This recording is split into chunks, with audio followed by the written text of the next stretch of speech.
Layer skin hair and laser clinic లో latest టెక్నాలజీతో laser hair removal, anti ageing and hair fall issues కి advance treatments అన్ని ఇక cost గురించి వరి అవ్వాల్సిన అవసరం లేకుండా అందిస్తున్నారు. ఇంకా మీ కాన్ఫిడెన్స్ ని తిరిగి తెచ్చుకోండి. Get your free consultation now. ఆచి చికెన్ మసాలా. నమస్తే. ప్రస్తుతం ఆంధ్రప్రదేశ్లో బడ్జెట్ సమావేశాలు జరుగుతున్న తరుణంలో మొన్న ఏదైతే గవర్నర్ గారి ప్రసంగం జరిగిందో ఆ రోజు వైసీపీ నాయకులు వచ్చారు, వైసీపీ ఎమ్మెల్యేలు.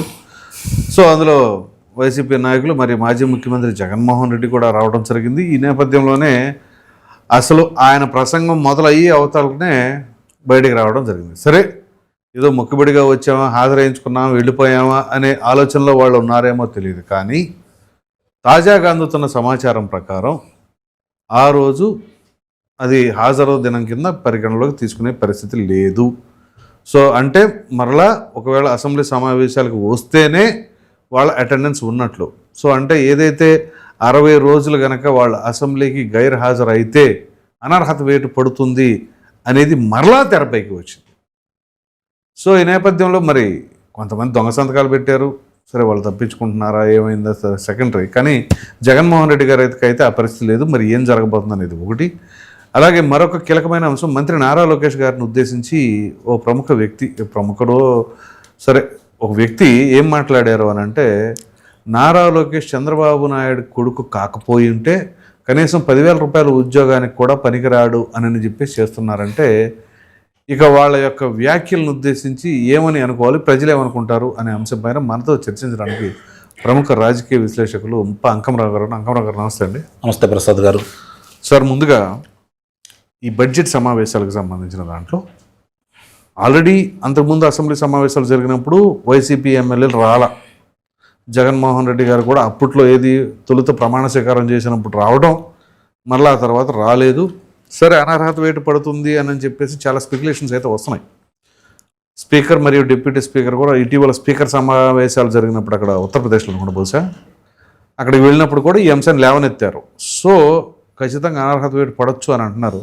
అఫ్కోర్స్ కొంతమంది ఆ భయంతోనేమో దొంగ సంతకాలు చేశారు. మరి ఇప్పుడు జగన్మోహన్ రెడ్డి గారి భవిష్యత్తు ఏంటి? జగన్మోహన్ రెడ్డి గారు మొన్న ఉభయ సభలను ఉద్దేశించి, అంటే ఎప్పుడు సభ ప్రారంభమైనా ఉభయ సభలను ఉద్దేశించి గవర్నర్ గారి ప్రసంగం ఉంటుంది. అది అందరికి తెలిసిన విషయమే. గవర్నర్ గారి ప్రసంగం కావచ్చు, లేదంటే పార్లమెంటుకు సంబంధించి రాష్ట్రపతి గారి ప్రసంగం కావచ్చు, ఆ రోజు దాన్ని పరిగణలోకి తీసుకోరు. ఉభయ సభలో ఉంటాయి కాబట్టి దాన్ని పరిగణలోకి తీసుకోరు. రైట్. మొన్న ఇక్కడ జరిగినటువంటిది చూసుకుంటా ఉంటే వీళ్ళు 11 మంది వచ్చారు, శాసన మండలి సభ్యులు వచ్చారు. వచ్చినప్పుడు ఉభయలో కలిసి కూర్చుని ఉంటారు. అక్కడ 11 నిమిషాల లోపు వెళ్ళిపోయారు వాళ్ళు. 11 నిమిషాలు కూడా పూర్తి కాలేదు. అవునవును, 11 నిమిషాల లోపు వెళ్ళిపోయారు. ఇక్కడ చాలా మంది గమనించిన అంశం ఏంటంటే, గవర్నర్ గారు ప్రసంగించే సమయంలో వీళ్ళు నిరసన తెలుపుతూ మా నాయకుడికి ప్రతిపక్ష హోదా ఇవ్వండి అని చెప్పని హడావుడి చేస్తుంటే వీళ్ళు 2-3 పర్యాయాలు వాళ్ళ దగ్గర పంపించి ఎన్నికకి పిలిపించుకొని బయటికి వెళ్ళాడు జగన్మోహన్ రెడ్డి. అంటే వాళ్ళ నిరసన చెప్పడానికి కానీ, గవర్నర్ దృష్టికి తీసుకొచ్చే అవకాశం కానీ వాళ్ళకి ఇవ్వకుండా, గవర్నర్ ప్రసంగం అయిపోయేంత వరకు కూడా ఉండకుండా అతను ముందుగానే, అంటే వాళ్ళకి హక్కులు కొన్ని ఉంటాయి, అవును, ఆ హక్కులన్నిటి కాలు రాసేస్తున్నాడు. శాసనసభకు వచ్చి వాళ్ళు మాట్లాడుకునే అన్ని కూడా కాలు రాసేస్తున్నాడు. ఇక్కడ కనీసం అతని కోసం మా నేతకి ప్రతిపక్ష నేత అవకాశం ఇవ్వండి అని చెప్పని గవర్నర్ దృష్టికి తీసుకెళ్లే క్రమంలో వాళ్ళు అక్కడ మాట్లాడుతూ ఉంటే ఆ అవకాశం కూడా ఇవ్వకుండా అతను బయటికి లాక్కొని వచ్చాడు. వాళ్ళకు కూడా అవకాశం ఇవ్వట్లా. అంటే ఇక్కడ గమనించుకోవాల్సిన, ఆయన ఇచ్చినా రాడని అది నేను చెప్పబోయేది. అతను ఈరోజు శాసనసభలో కూర్చొని ఇతను ప్రశ్నలు వేసే ధైర్యం ఇతనికి లేదు. 5 సంవత్సరాల పరిపాలన మీద, 5 సంవత్సరాల అవినీతి మీద వాళ్ళు గనక ప్రశ్నలు సంధిస్తే, లేదు నేను కరెక్ట్గానే చేశాను, నేను న్యాయబద్ధమైన పరిపాలన చేశాను, ధర్మబద్ధమైన పరిపాలన చేశాను, నా పరిపాలనలో అవినీతి జరగలేదు అని చెప్పుకునే మానసిక ధైర్యం కావచ్చు, వాళ్ళకి వివరణ ఇచ్చేంత భాషా పరిజ్ఞానం అతని దగ్గర లేదు. కాబట్టి ఇది ఒక వంక శాసనసభకు రాకుండా ఉండాలని ఒక వంక. ఓకే. వీళ్ళకి అర్థం కాని విషయం ఏంటంటే ఇక్కడ ఇందులో మిగిలిన 10 మంది పెద్దిరెడ్డి లీడ్ చేయాలిగా తర్వాత. అవును. ఆయన కనుక ఇంకొక బాగా మాట్లాడి బాగా మాట్లాడుతున్నారని పేరు వస్తే నన్ను కాదని ఆయన నాయకుడిని చేస్తారేమో. నాకంటే ఇంకోటి పేరు రావడం ఏంటి, ఎవరికి పేరు రాకూడదు, నేను చెప్పిందే చేయాలి తప్ప స్వతంత్రంగా ఎవరో మాట్లాడకూడదనే ఒక ఆలోచనతోటి అతను ప్రవర్తిస్తున్నాడే తప్ప ఇక్కడ ఆయన వాళ్ళు అడుగుతున్నట్టు లేకపోతే అతను అడుగుతున్నట్లు ప్రతిపక్ష నేత అనేది ఒక సాకు మాత్రమే అనేది మనం భావించాలి. ఓకే.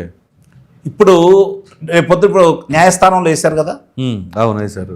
న్యాయస్థానం తీర్పు వచ్చేంత వరకు ఎదురు చూడాలా వద్దా? ఎదురు చూడాలి. మరి ఎదురు చూడకుండా వచ్చి ఇప్పుడు ఈ హడావుడి చేయటం ఏంటి?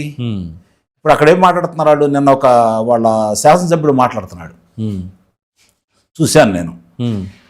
175లో 11 మందిని డివైడ్ చేసి మాకు ఆ సమయం ఇస్తారంట, అది ఎలా సాధ్యమవుతుంది అని చెప్పని. ఓకే.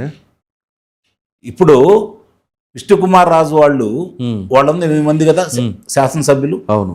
భారతీయ జనతా పార్టీ వాళ్ళు ఎంతసేపు మాట్లాడుతున్నారు? 8 మందేగా. సంఖ్యాపరంగా చూసుకుంటే మీకంటే తక్కువే కదా. రేపు పొద్దున మీరు వెళ్ళినప్పుడు విష్ణుకుమార్ రాజు మాట్లాడే దానికంటే మీరు అధికంగా మాట్లాడటానికి అవకాశం మీకైతే ఉంటుంది కదా. అలాంటి అధికార పార్టీ కాబట్టి వాళ్ళకి ఇస్తారంటారు. నీకు ఆ క్వశ్చన్ చేసే అవకాశం ఉంటుందా లేదా? అవును, ఉంటుంది. ఇక్కడ ఎంతసేపు మాట్లాడారనే దానికి గంటసేపు మాట్లాడారనుకోండి, సయ్యి సారం లేని మాటలు, విలువ లేని మాటలు, అక్కడ ఉన్నటువంటి సబ్జెక్ట్కి సంబంధం లేని మాటలు మాట్లాడారనుకోండి, ఉపయోగం ఏంటి? ఓంకార్ గారు ఒక్కళ్ళే సిపిఐఎంఎల్. అవును. మరి ఆయన ప్రభుత్వాన్ని నిలదీస్తానే ఉండేవాడు కదా. అవును. మరి ఇప్పుడు తెలంగాణ రాష్ట్రంలో చూసుకుంటే కోనమనేని సాంబశివరావు గారు ఒక్కళ్ళే కదా. అవును. ఆయన మాట్లాడుతూనే ఉన్నాడు కదా.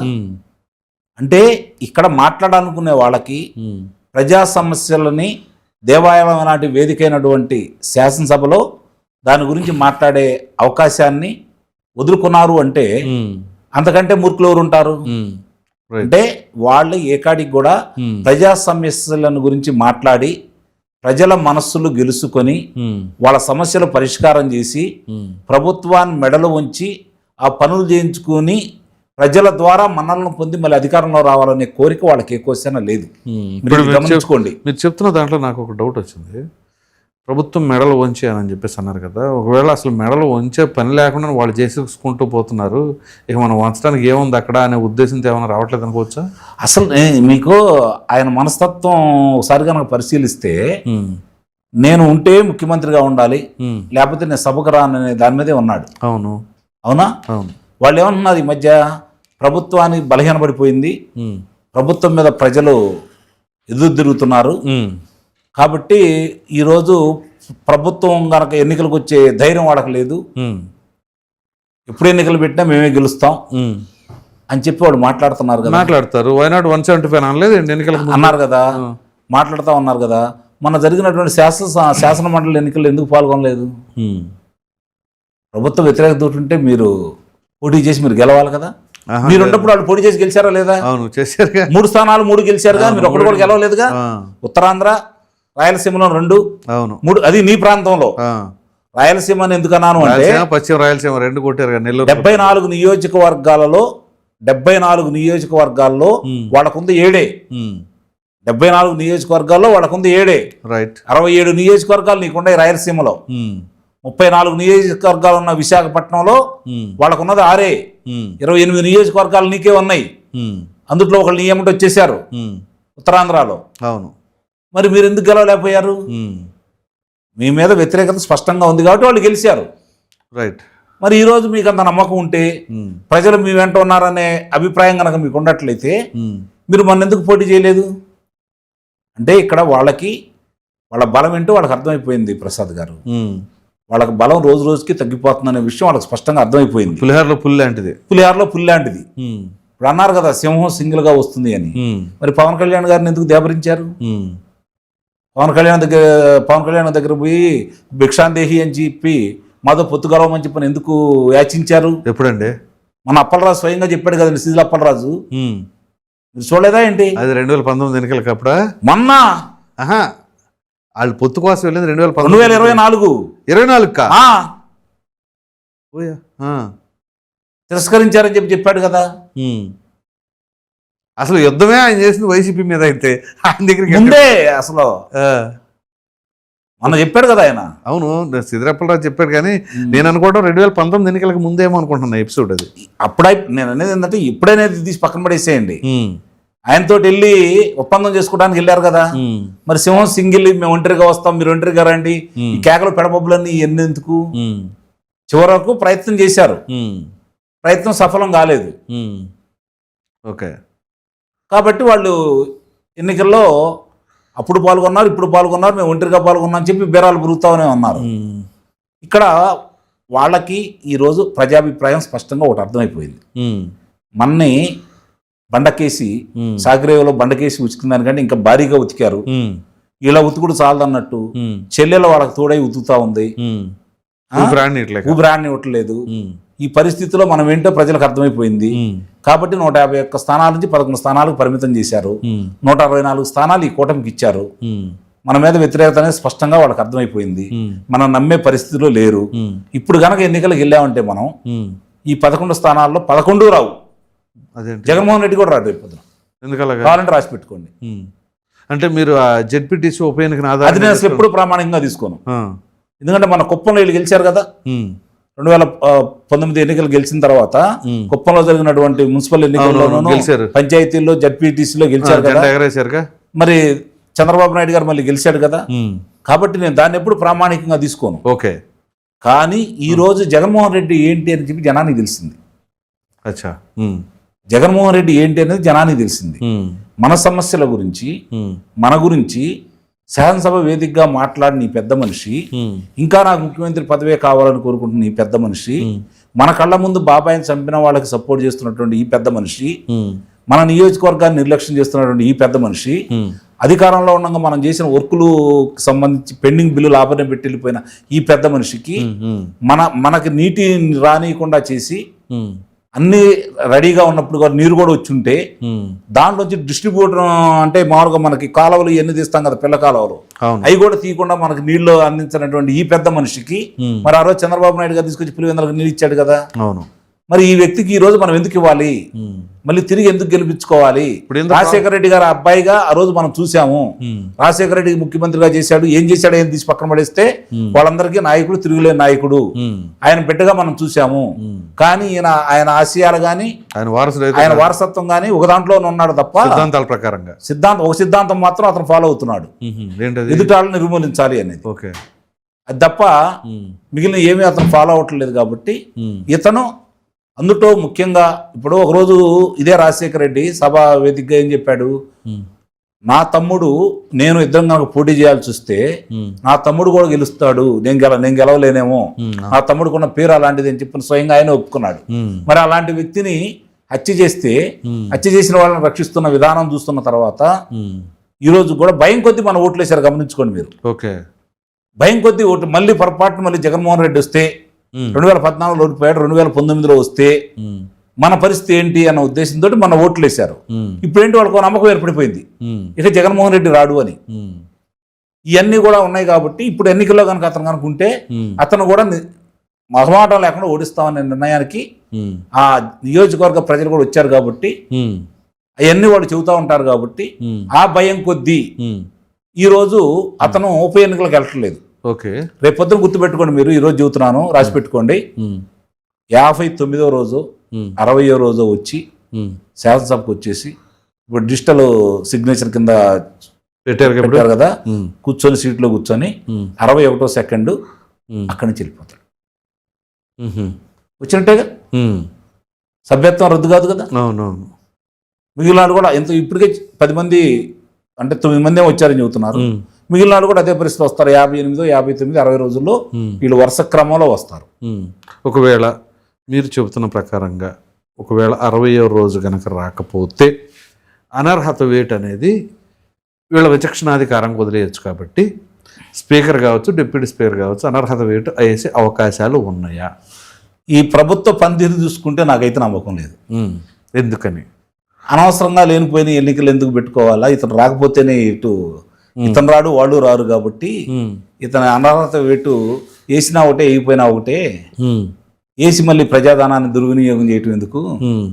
ఆ డబ్బులు పెట్టుకుంటే ఇంకో దానికి ఉపయోగించుకో. అలాగైనా లేకపోతే ఏమన్నా జాలి ఏమన్నా చూపిస్తారా? జాలేమని చూపించరు ఇక్కడ, జాలేవి అయితే చూపించరు. మా మిత్రుడు కొడుకే కదా రాజశేఖర రెడ్డి గారు పెట్టే కదా. అట్లా చంద్రబాబు నాయుడు గారు అనుకుంటారే కానీ స్పీకర్ గారు అనుకోరుగా. స్పీకర్ గారు అనుకోరు, ఉపసభాపతి గారు అయితే అనుకోరు కదా.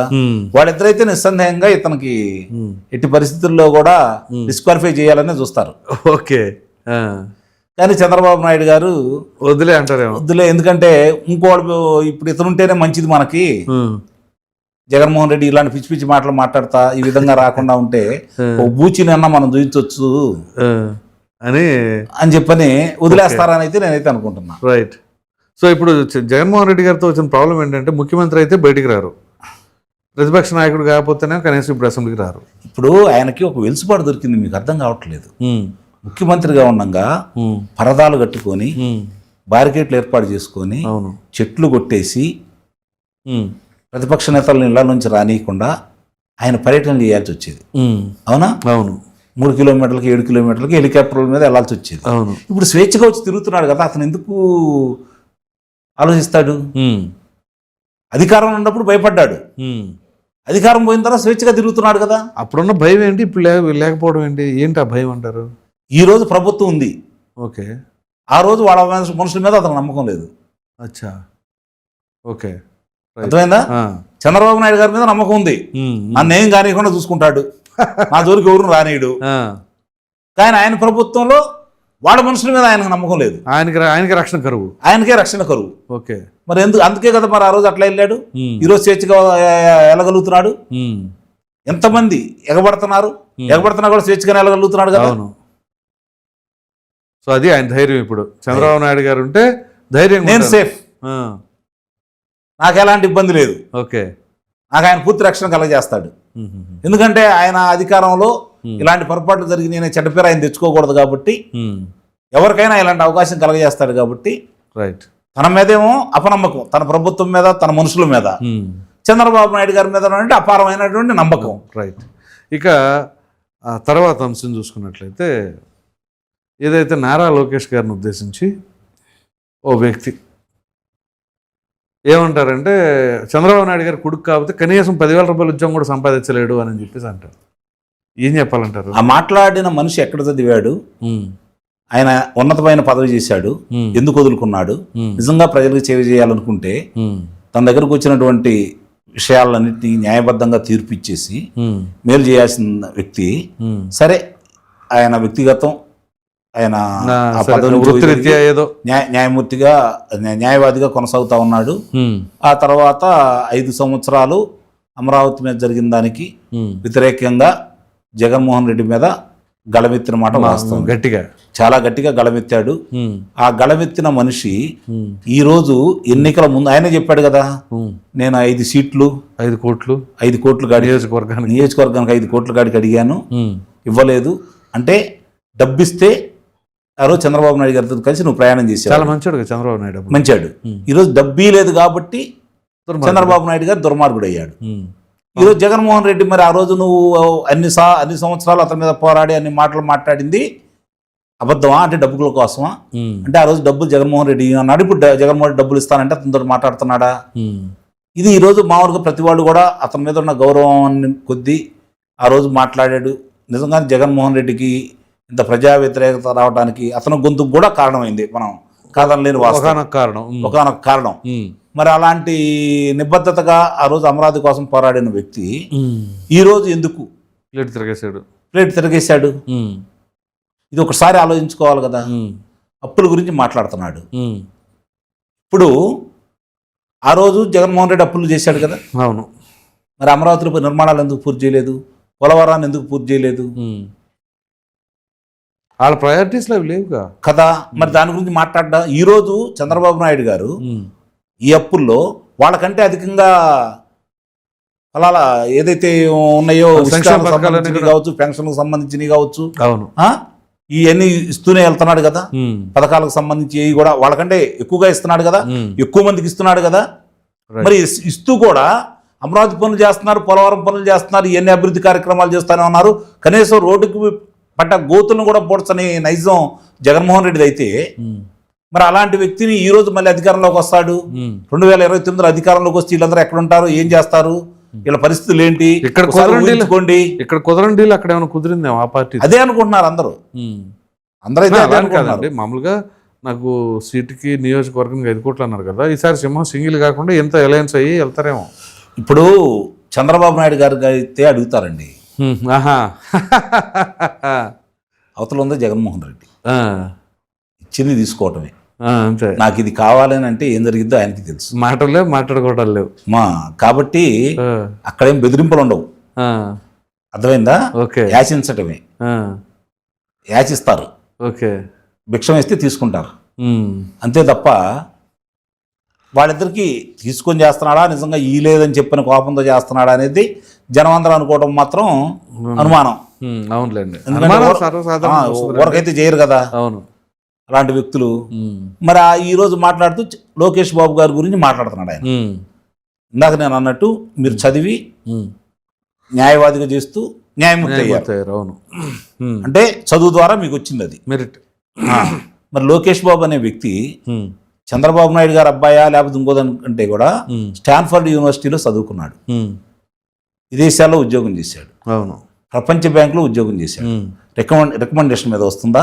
వచ్చింది చంద్రబాబు నాయుడు గారి రికమెండేషన్. అంటే ఆయన పరిజ్ఞానానికి నేను న్యాయమూర్తిగా చేశాను, నా మాటలు కొంత విశ్వసనీయత ఉంటుంది, ఎంతో కొంతమంది నమ్ముతారు, కాబట్టి నేను మాట్లాడే ప్రతి మాట ఆచితూచి మాట్లాడాలని ఆలోచన కనుక ఆయన ఉన్నట్లయితే, నిజంగా నేను న్యాయమూర్తిగా చేశాననే అభిప్రాయం కనుక ఆయనకు ఉన్నట్టయితే ఇలాంటి వ్యాఖ్యలు చేస్తాడని అయితే నేనైతే భావించను. చేశారుగా, చేస్తున్నాడు అంటే అంతకుముందు నేను న్యాయమూర్తిగా చేశాననే విషయాన్ని మర్చిపోయినట్టున్నాడు. మతిపరుపు ఎక్కువైందేమో నాకు అనుమానం. ఒక వయసు దాటిన తర్వాత కొంతమందికి మతిపరుపు వస్తుందని అంటారు కదా, ఈ మధ్య చూసాము ఉండవాళ్ళ అరుణ్ కుమార్కి కూడా. ఆయన అంటే వయసు వచ్చింది, మతిపరుపు వచ్చింది.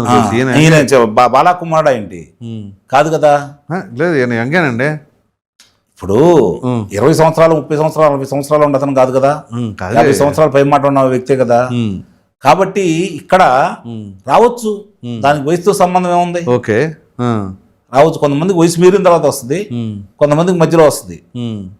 ఇప్పుడు ఇతని పరిస్థితి ఎలా ఉంది అంటే, చంద్రబాబు నాయుడు గారిని లోకేష్ బాబు గారిని తిట్టకపోతే, పవన్ కళ్యాణ్ గారిని తిట్టకపోతే ఆయనకు రావాల్సినవి రావు.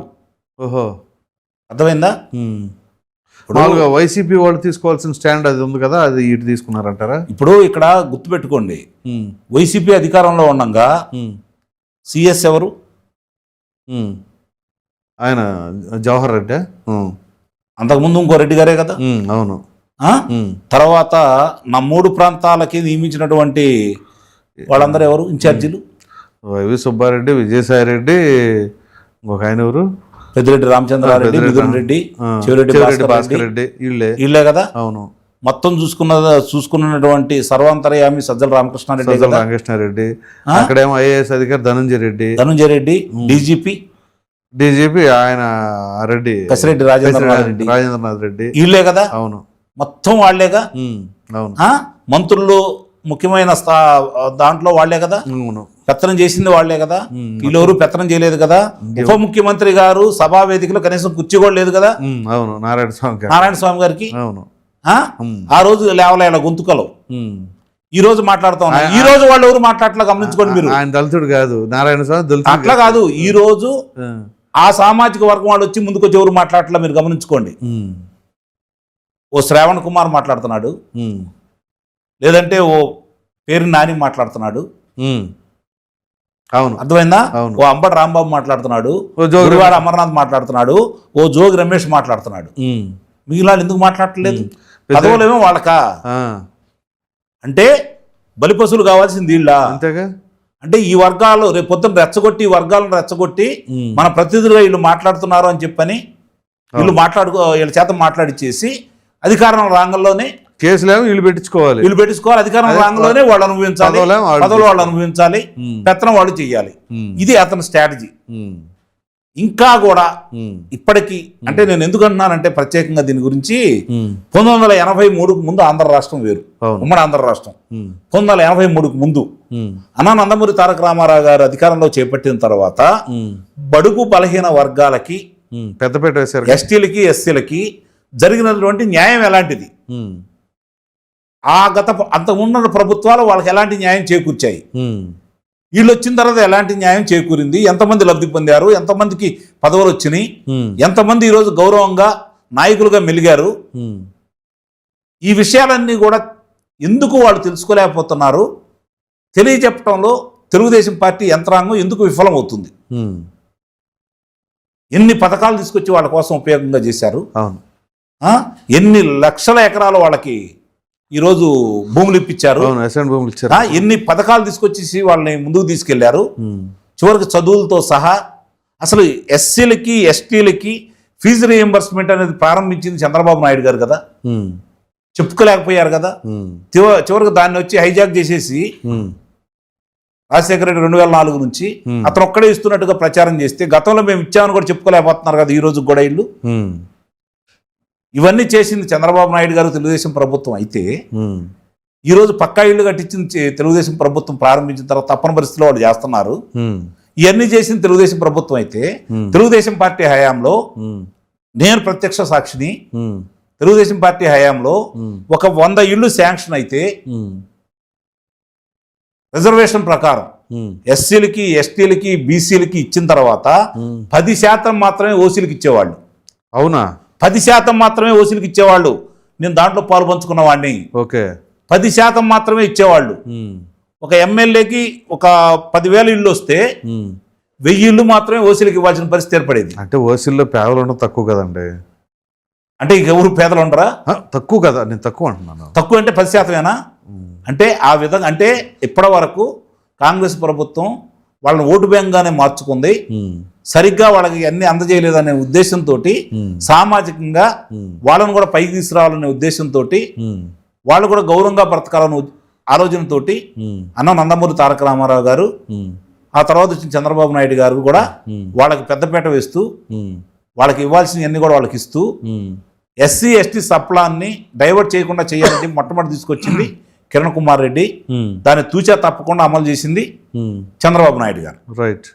2014-2019 వరకు ఈరోజు ఎస్సీ కాలనీల్లో ఎన్ని వేల కిలోమీటర్ల సిమెంట్ రోడ్లు వేశారు తెలుగుదేశం ప్రభుత్వం హయాంలో. మరి వైఎస్ఆర్సీపీ ప్రభుత్వం అధికారంలోకి వచ్చిన తర్వాత ఎందుకు వేయలేదు? అది చేసింది కూడా ఇదే లోకేష్ బాబుగా, ఇదే లోకేష్ బాబే కదా. అవును. అంటే ఈరోజు తండ్రి కొడుకులు పవన్ కళ్యాణ్ గారు ఇలా ముగ్గురిని ఏ విధంగా అయితే మనం కించపరచాలా, రెచ్చగొట్టాలా. ఇప్పుడు గమనించుకోండి మీరు, ఈ వర్గాలు రెచ్చగొడితే, ఈ వర్గాల మీద తెలుగుదేశం పార్టీ జనసేన వాళ్ళు రెచ్చిపోతే, వీధి పోరాటాలు జరిగితే మాకు మేలు, వాళ్ళిద్దరు తన్నుకొని విడిపోవాలా, మిగిలిన వర్గాలైనా మాకు ఏకమవుతాయి. గతంలో ఏమి చేయలేదో ఈరోజు వాళ్ళు చెబుతున్నారు మనం, అయినా సరే రేపు పొద్దున ఇట్లాంటి వైషమ్యాలు పెంచి పోషించేసి రెచ్చగొట్టి గొడవలు జరిగితే తప్ప మనకు అధికారం రాదు, ఓట్లు రావు అనే ఆలోచనలో వాళ్ళు ఉన్నారు. అది మాత్రం గమనించుకోవాల్సిన అంశం ఏంటంటే జడశ్రావణ్ గారి పార్టీకైనా జగన్మోహన్ రెడ్డి పార్టీకైనా కేఎల్ పాల్ గారిని చూసుకున్నా ఇలా ముగ్గురు గారు కంపేర్ చేస్తే రేపు కేఏ పాల్ గారికి ఎక్కువ ఓట్లు వస్తాయి. కావాలంటే చూసుకోండి. ఏంటండి అంత మాట అన్నారు? వల్ల గుర్తు చెబుతున్నాను, గుర్తుపెట్టుకోండి. ఈ రోజు వెనకమాల వచ్చేవాళ్ళు ఎవరు? జగన్మోహన్ రెడ్డికి ఎక్కడైనా వాళ్లే. ఎక్కడ మీటింగ్ పెట్టినా 3,000 మంది 4,000 మంది వస్తారు. వాళ్ళు అలా లేదా కొనసాగుతూ ఉంటారు. ఇబ్బడముబ్బడిగా రోడ్లు అన్ని బ్లాక్ అయిపోయినాయి, జనం విపరీతంగా వచ్చారనే ఆలోచనలో ఉంటారు. అసలు ఓట్లు లేరని నేను అంటలా. రేపు పొద్దున ఎన్నికల నాటికి వచ్చేసరికి తిరిగి వీళ్ళందరూ ఆలోచించుకుంటారు.